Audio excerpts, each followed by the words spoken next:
Smoke rises over Lima as chants echo through the night.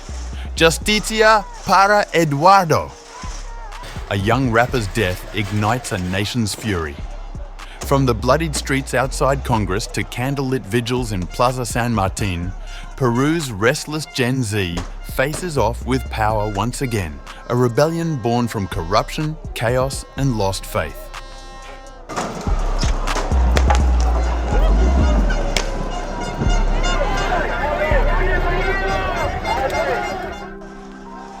The chants outside Peru's Congress were deafening. Thousands of protesters, students, transport workers, artists, and the newly politicized Gen Z filled the streets demanding justice, not just for themselves, but for a country caught in a relentless cycle of corruption, crime, and chaos. When 32-year-old rapper Eduardo Mauricio Ruiz was shot dead during Wednesday night's protests, the nation's fragile calm finally broke. Ruiz, who was known for his protest lyrics and grassroots activism, became the first casualty under the administration of President José Jeri, a man who has been holding Peru's top office for less than a week. Video footage shows the moment chaos erupted outside Congress. Fireworks lit the night sky as police fired tear gas into the crowd. Protesters hurled stones and burning debris, tearing down metal barricades in anger. Amid the chaos, a single gunshot echoed. Ruiz fell. Hours later, Peru's Ombudsman's office confirmed his death, saying it would be investigated as a possible human rights violation. By morning, candles, flowers, and handwritten signs filled the steps of Plaza San Martin. Eduardo vive. El pueblo no olvida. Eduardo lives. The people do not forget. In a country still haunted by decades of political instability, his death struck a deep chord.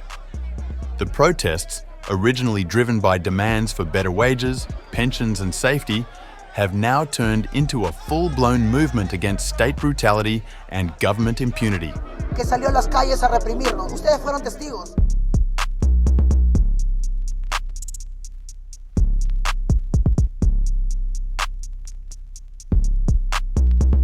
For President José Jeri, the crisis could not have come at a worse time.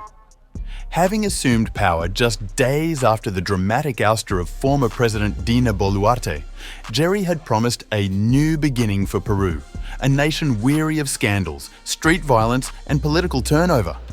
Instead, he now finds himself facing mass unrest and the death of a protester on his watch. Speaking to reporters outside Congress on October 16th, Jeri struck a defiant tone while rejecting calls for his resignation. My responsibility is to maintain the stability of the country. That is my commitment. The president announced that his government would soon declare a state of emergency in Lima, granting broad powers to the police and military to restore order. Critics, however, fear the move could deepen the crisis rather than contain it. Prime Minister Ernesto Alvarez said the emergency measures were necessary to tackle rising insecurity and restore calm, while newly appointed Interior Minister Vicente Tiburcio promised urgent police reform after a night of clashes left 89 police officers and 22 civilians injured. 11 protesters were detained. The police too are now under a harsh spotlight. General Oscar Arreola, head of Peru's National Police, admitted that the fatal shot that killed Ruiz was fired by a fellow officer, Luis Magallanes.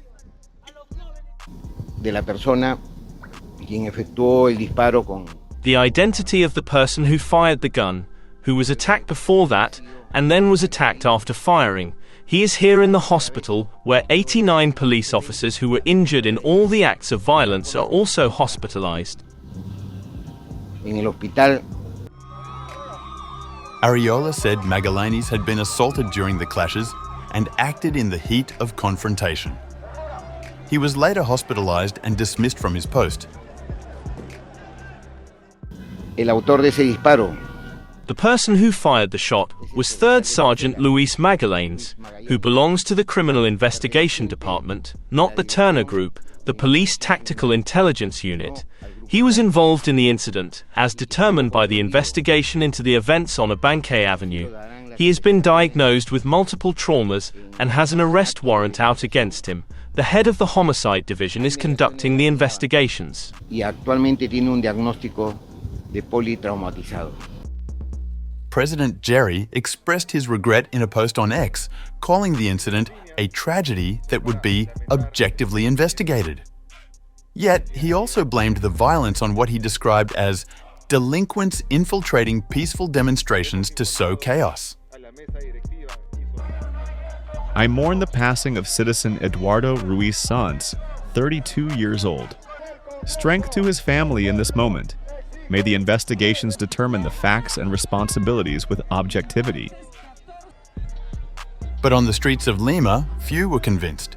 At a vigil for Ruiz in the Miraflores district, hundreds of young Peruvians gathered with candles and smartphones held high, chanting "Justicia para Eduardo."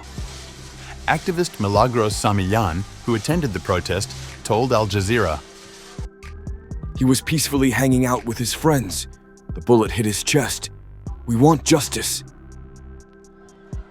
The prosecutor's office said it had ordered Ruiz's body removed from the hospital for forensic examination and announced the collection of ballistic and audio-visual evidence from the scene.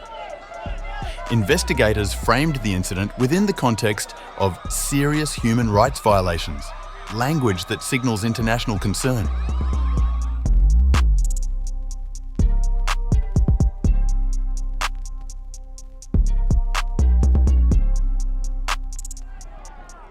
Ruiz's death has ignited more than anger.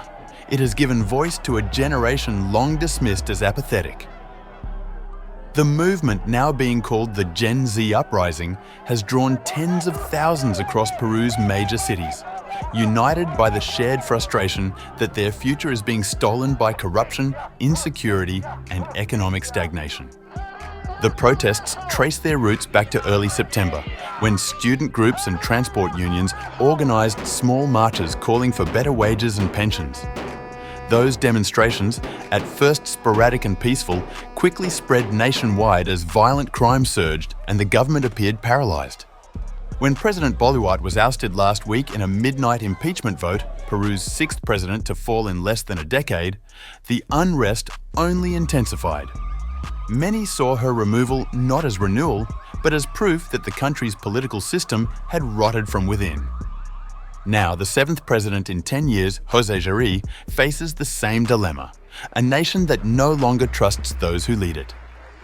Peru's economic downturn has only sharpened the anger. Inflation remains high, informal employment dominates, and organised crime has crept deep into everyday life. Armed robberies and gang violence have spiked to record levels, pushing Peruvians into a state of constant anxiety.